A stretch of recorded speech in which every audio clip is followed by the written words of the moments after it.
Hello everyone, greetings from Storycorner at Bookmine, and I'm Sudha Umashanker, and today I'm going to tell you the story of the Parashurama Avatar. Now most of you would have heard about the Savatar, the 10 avatars of Lord Vishnu, Matsya, Kurma, Varaha, Narasimha, Rama, Krishna, and so on. And the Parashurama Avatar is the 6th avatar or incarnation of Lord Vishnu. Like with all other avatars of Lord Vishnu, there is a backstory and a context behind each of the avatars. And let's take a look at how the Parashurama Avatar came about. Now, long ago, there was a king called Kartavirya Arjuna, and he ruled the Haya kingdom. He was of Kaurava lineage, and he dealt with weapons and warfare all the time. He had done a lot of penance and propitiated Dattatreya, whom some of us may know is the incarnation of the Trimurtis, that is Brahma, Vishnu and Shiva. And Lord Dattatreya, pleased with his devotion and penance, had granted him several boons, one of which was giving him 1,000 arms.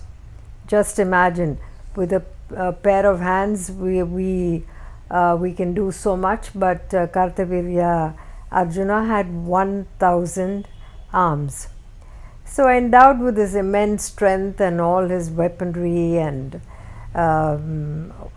tools and other things, Kartavirya Arjuna naturally became very powerful, and he soon began to use his powers in the wrong ways.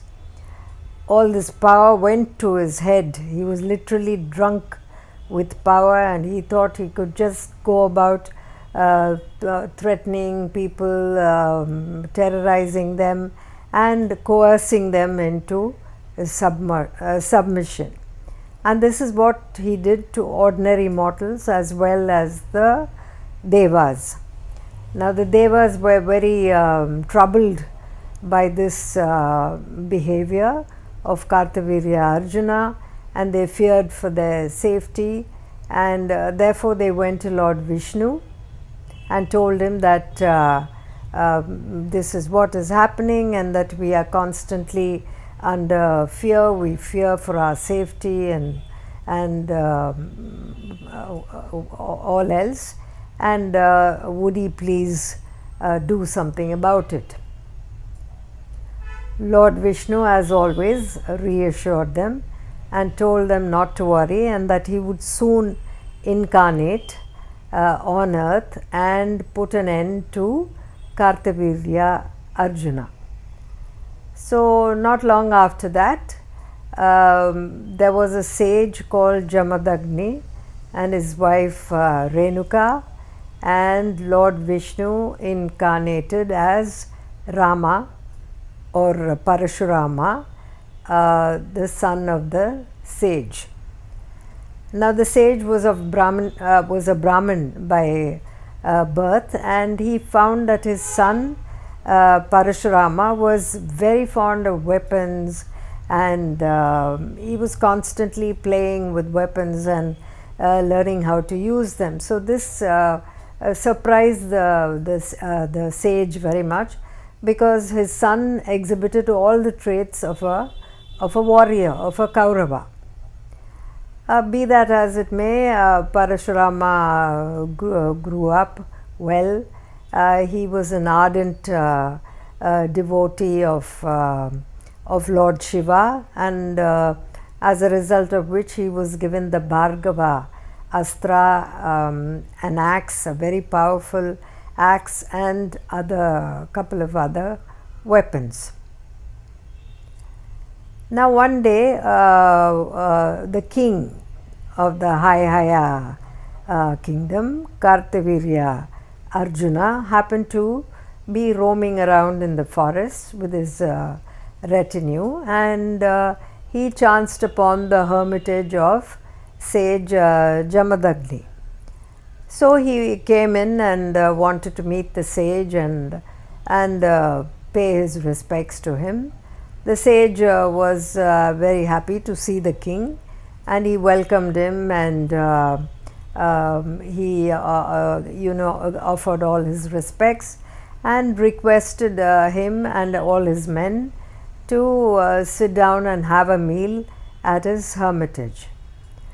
So then the sage Jamadagni laid out a fabulous meal, and with numerous dishes, and the king and all his men ate to their heart's content. Now at the end of the meal, the king couldn't help wondering how sage Jamadagni and his wife managed to host such a elaborate meal for them, and he asked if he really cooked all of that by himself, or did he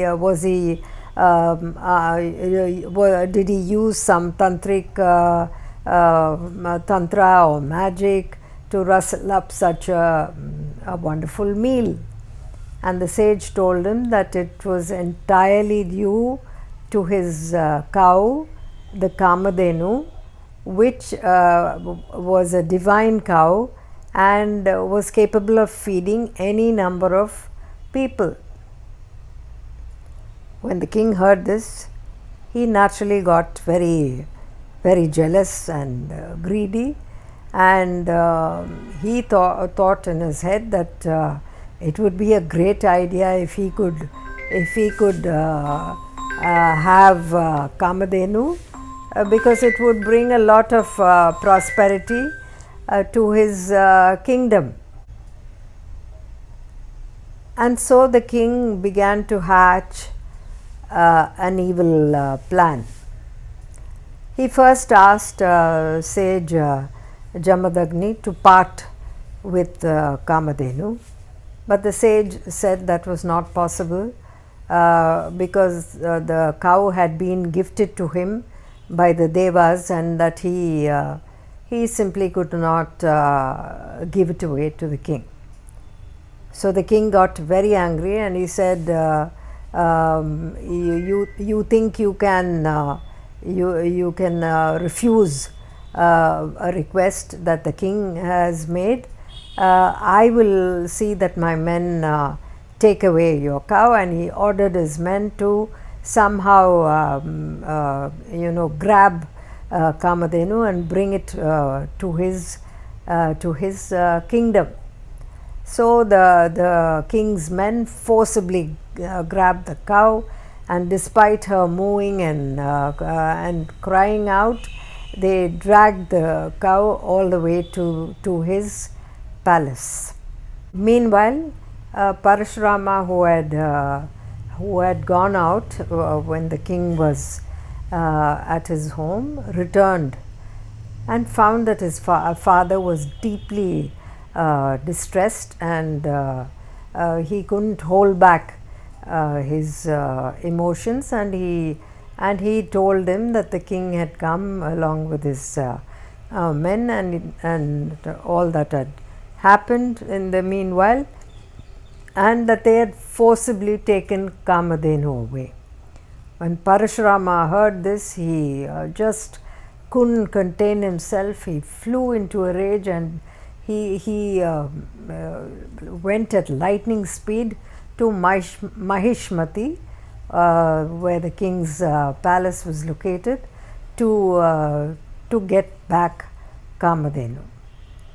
So meanwhile, the king also knew that he was being chased and followed. So once he reached his palace, he ordered his men to let loose 16 of his Akshauhinis.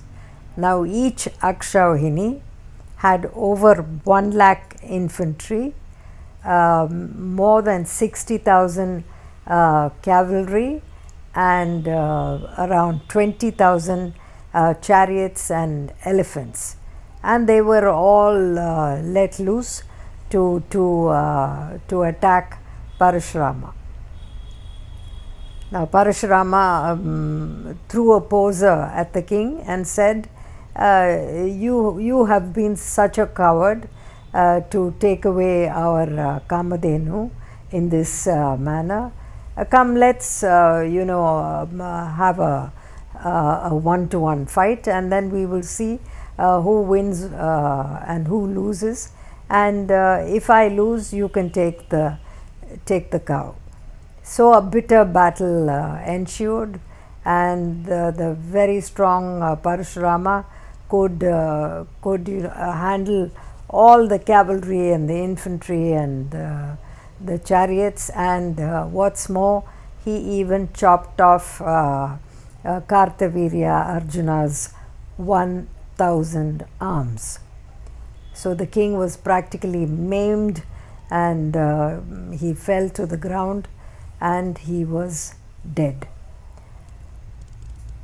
So Parashurama then found Kamadhenu and took her back to his hermitage, and when he went home, his father was very, very upset to hear that his son had killed the king.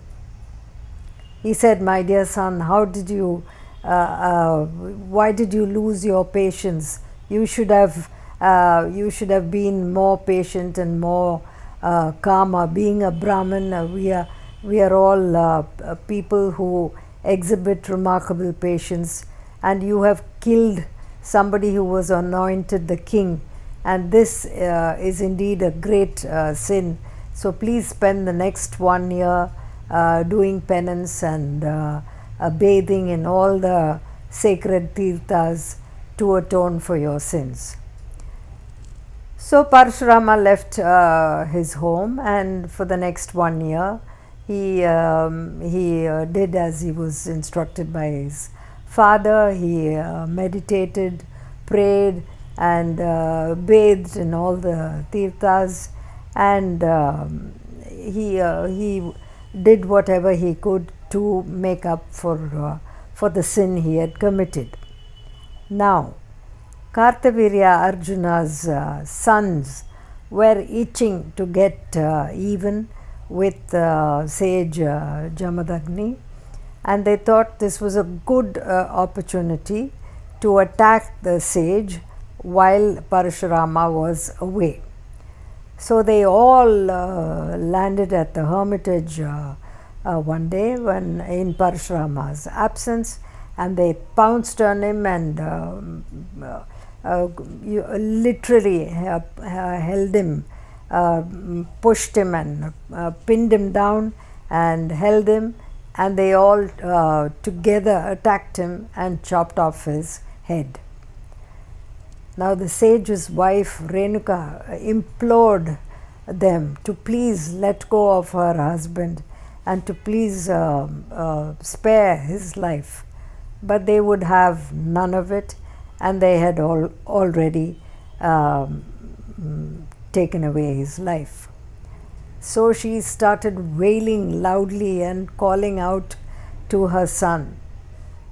Meanwhile, Parashurama he could instinctively hear his mother's cries, so he came rushing home, and he was horrified to see his father lying on the ground, soaking in blood, and his mother wailing, and she was in no position to even explain to her son what had happened and how the Parashurama's father had been killed. So Parashurama then asked his brothers to take care of his mother, and then he set off yet again at lightning speed, and he was determined to avenge his father's death. So he went about killing all the Kshatriyas, and he in fact encircled the world 21 times, because those were the number of times his mother had beaten her breast and cried out for help. And he was in fact incarnated to kill all these people who were a great burden on this earth and who were causing immense harm to all the people. And he had practically wiped out the entire Kshatriya clan by this action. Parashurama had thus restored cosmic equilibrium. He soon distributed all the wealth that had come from the kingdom of Kartavirya Arjuna, and he didn't want any of it, so he distributed all that to the people of his land. He also performed the Ashwamedha Yagna to seek repentance for whatever sins that he might have committed in the process of decimating the Kauravas. And then after that he decided to go away to the Mahendragiri mountain and just spend the rest of his time doing penance. It is said that Parashurama is still alive. It's the only avatar of Lord Vishnu that is still alive, and he therefore his existence continued even during the subsequent Rama avatar. And when Lord Rama broke the Shiva Dhanush, Parashurama was disturbed from his penance by hearing the loud bang, and he then offered Lord Rama his Vishnu Dhanush, and he said, "You seem to be an exceptional warrior, but then I challenge you to string this bow and break this handle the Vishnu Dhanush, and then we can see if you are any match for me." But Lord Rama broke the Vishnu Dhanush as well with effortless ease, and Parashurama then acknowledged that Lord Rama was clearly unparalleled as a warrior, and he went back to the mountains to meditate.